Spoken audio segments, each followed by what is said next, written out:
আসসালামু আলাইকুম। কেমন আছেন সবাই? আশা করি সবাই ভালো আছেন। তাসিন কিচেনে আপনাদের সবাইকে স্বাগতম জানিয়ে শুরু করছি আজকের এই ভিডিওটি। আজকে আমি আপনাদের কাস্টার্ড আইসক্রিম তৈরি করে দেখাবো। এইভাবে কাস্টার্ড আইসক্রিম তৈরি করলে আর কখনো বাইরে থেকে আইসক্রিম কিনে খেতে ইচ্ছা করবে না। চলুন তাহলে রেসিপিটা শুরু করি। প্রথমে আমি প্যানে নিয়ে নিয়েছি 1/2 লিটার তরল দুধ। অবশ্যই ফুল ক্রিম মিল্ক হতে হবে। আপনারা চাইলে গুঁড়ার দুধ দিয়ে ওটা তৈরি করতে পারবেন। দুধটা আমি খুব ভালো করে জাল করে কিছুটা ঘন করে নিব, আর দুধটা যেন সর পড়ে না যায় এমন ভাবে দুধটাকে জাল করে নিতে হবে আর নেড়ে চেড়ে দিতে হবে।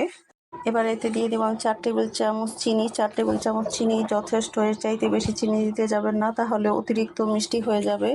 এবারে দুধটা আরো কিছুক্ষণ জাল করে নিব। একটি মেজারমেন্ট কাপে আমি 2 টেবিল চামচ কাস্টার্ড পাউডার নিয়েছি। এতে দিয়ে দিব 2 প্যাকেট ডানো দুধ। আমি এখানে 10 টাকা প্যাকেটে 2 প্যাকেট ডানো দুধ ব্যবহার করেছি। আপনারা গুঁড়া দুধ দিতে চাইলে এখানে 3 টেবিল চামচের মতো গুঁড়া দুধ ব্যবহার করবেন। এবারে দুধ আর কাস্টার্ড পাউডারটা খুব ভালো করে পানি দিয়ে গুলিয়ে নিতে হবে। দুধ আর কাস্টার্ড পাউডারটা খুব ভালো করে গুলিয়ে নিতে হবে, যেন কোনো প্রকার দানা দানা না থাকে। কাস্টার্ড পাউডার আর দুধের মিশ্রণটা খুব ভালোভাবে গুলিয়ে নিয়েছি। এবার দুধের মধ্যে দিয়ে দিব, আর এই পর্যায়ে অনবরত নাড়তে হবে, নাড়া থামানো যাবে না, তাহলে দলা পেকে যাবে। খুব ভালো করে নেড়ে চেড়ে মিশ্রণটাকে একদম ঘন করে নিতে হবে। মিশ্রণটা ঘন না হওয়া পর্যন্ত নেড়ে চেড়ে মিশ্রণটাকে ঘন করে নিতে হবে, নয়তো তলায় লেগে যাবে আর খেতে ভালো লাগবে না। মিশ্রণটা আমি ঘন করে নিব। আমার মিশ্রণটা ঘন হয়ে গেছে। মিশ্রণের ঘনত্বটা ঠিক এরকম থাকবে। এই মিশ্রণটা ঠান্ডা হওয়ার পর অনেকটা ঘন হয়ে যাবে। এই মিশ্রণটাকে আমি চুলা থেকে নামিয়ে নিব।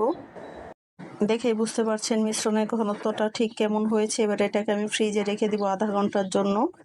একটি মিক্সিং বোলে নিয়ে নিব 2 কাপ হুইপড ক্রিম। ক্রিমটা অবশ্যই বরফ ঠান্ডা হতে হবে, বরফ থাকবে না, কিন্তু ক্রিমটা বরফ ঠান্ডা হতে হবে।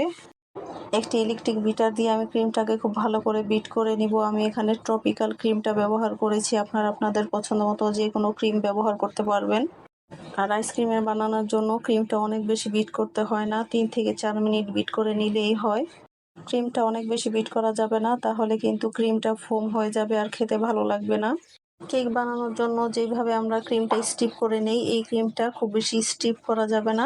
ক্রিমটা নরম থাকবে এমনভাবে বিট করে নিতে হবে। ক্রিমটাকে আমি 3 মিনিটের মতো বিট করে নিয়েছি, আর দেখেই বুঝতে পারছেন ক্রিমটা কেমন নরম আছে, এখনো পুরোপুরি স্টিপ হয়নি। আইসক্রিমের জন্য ঠিক এরকম বিট করে নিতে হবে। এবারে এর মধ্যে আমি দিয়ে দিব কাস্টার্ডের মিশ্রণটা। কাস্টার্ডের এই মিশ্রণটাকে আমি 30 মিনিটের মতো ডিপ ফ্রিজে রেখেছিলাম। পুরো কাস্টার্ডের মিশ্রণটা আমি এর মধ্যে দিয়ে দিব। 2 কাপ হুইপড ক্রিমের জন্য এই মিশ্রণটা একদম পারফেক্ট। এবার আরও কিছুক্ষণ বিট করে নিতে হবে। বিট করতে করতে ক্রিমটা অনেকটা ডাবল হয়ে যাবে। দেখেই বুঝতে পারবেন যে ক্রিমটা ফুলে ডাবল হয়ে গেছে। আইসক্রিমের জন্য ক্রিমটাকে অনেক বেশি বিট করতে হবে না, ক্রিমটা নরম থাকবে এমনভাবে বিট করে নিতে হবে। আর এই আইসক্রিমটাতে আমি কোনো প্রকার ফ্লেভার ব্যবহার করিনি, যেহেতু এটা কাস্টার্ড আইসক্রিম, কাস্টার্ডের একটা ফ্লেভার থাকবে, তাই আমি কোনো ফ্লেভার অ্যাড করিনি।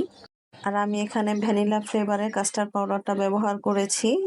কথা বলতে বলতে আমার ক্রিমটা বিট করে নেওয়া হয়ে গেছে। ক্রিমটা ঠিক এরকম নরম করে বিট করে নিতে হবে। দেখেই বুঝতে পারছেন ক্রিমটা কতটা নরম থাকবে। আমার আইসক্রিমটা রেডি হয়ে গেছে। এবারে আইসক্রিমটা আমি এরকম একটু বক্সে ঢেলে নিব। আপনারা আপনাদের পছন্দ মতো যে কোনো ধরনের বক্সে ঢেলে নিতে পারবেন। এবারে বক্সে আইসক্রিমটাকে আমি ঢেলে নিব। কম খরচে এইভাবে আপনারা বাসায় আইসক্রিম তৈরি করতে পারবেন। আশা করি আইসক্রিমটি আপনাদের অনেক বেশি ভালো লাগবে। এবার স্প্যাচুলা দিয়ে আইসক্রিমটাকে খুব ভালো করে সমান করে দিব। আইসক্রিমটা খুব ভালো করে ফিনিশিং করে নিয়েছি। এবার আমি উপরে টুটি ফুটি ছড়িয়ে দিব। আপনারা চাইলে এখানে বাদাম আর কিশমিশও দিতে পারবেন। তবে কাস্টার্ড আইসক্রিমে টুটি ফুটি দিলে খেতে অনেক বেশি মজা হয়, তাই অবশ্যই টুটি ফুটিটা দেওয়ার চেষ্টা করবেন। আর এই টুটি ফুটিটা আমার ঘরেই তৈরি করা। এই টুটি ফুটির রেসিপিটা আমার ইউটিউব চ্যানেলে দেওয়া আছে, চাইলে দেখে নিতে পারবেন। এবার আমি কিছু কাঠবাদাম কুচিও এখানে দিয়ে দিব। আইসক্রিমটা দেখতে অনেকটা লোভনীয় লাগছে। এবারে ঢাকনা দিয়ে ঢেকে আমি এটা ডিপ ফ্রিজে রেখে দিব 10 থেকে 12 ঘন্টার মতো। আইসক্রিম জমতে অনেক সময় লাগে, তাই 10 থেকে 12 ঘন্টা ডিপ ফ্রিজে রেখে দিবেন। আমার আইসক্রিমটা খুব ভালোভাবে জমে গেছে। আমি 12 ঘন্টার মতো ফ্রিজে রেখেছিলাম। আইসক্রিমটা দেখতে অনেক বেশি সুন্দর লাগছে, মাশাআল্লাহ। এবার আইসক্রিমটা আমি আপনাদের কেটে দেখিয়ে দেব আইসক্রিমটা কতটা পারফেক্ট হয়েছে। আইসক্রিমটা দেখেই বুঝতে পারছেন কতটা পারফেক্ট হয়েছে। আর আইসক্রিমে কিন্তু একটু বরফ জমেনি, একদম দোকানের মতো পারফেক্ট একটা আইসক্রিম। আইসক্রিমটা দেখে বোঝা যাচ্ছে আইসক্রিমটা কতটা ক্রিমি হয়েছে। এবার আইসক্রিমটাকে আমি বাটিতে তুলে নিচ্ছি। কম খরচে এইভাবে বাসায় আইসক্রিম তৈরি করে বাচ্চাদের দিতে পারেন। বাচ্চারা অনেক বেশি খুশি হয়ে যাবে। ছোট বড় সবাই এটা পছন্দ করবে। এই গরমে এক বাটি ঠান্ডা ঠান্ডা আইসক্রিম হলে তো মনটা অনেকটা শান্তিতে ভরে যায়।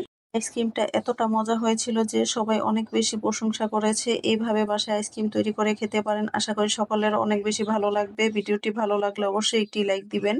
আমার চ্যানেলটি সাবস্ক্রাইব করে পাশে থাকবেন। বেশি বেশি শেয়ার করবেন। ফেসবুক পেজ থেকে দেখে থাকলে পেজটি ফলো করবেন। সবাই ভালো থাকবেন। আল্লাহ হাফেজ।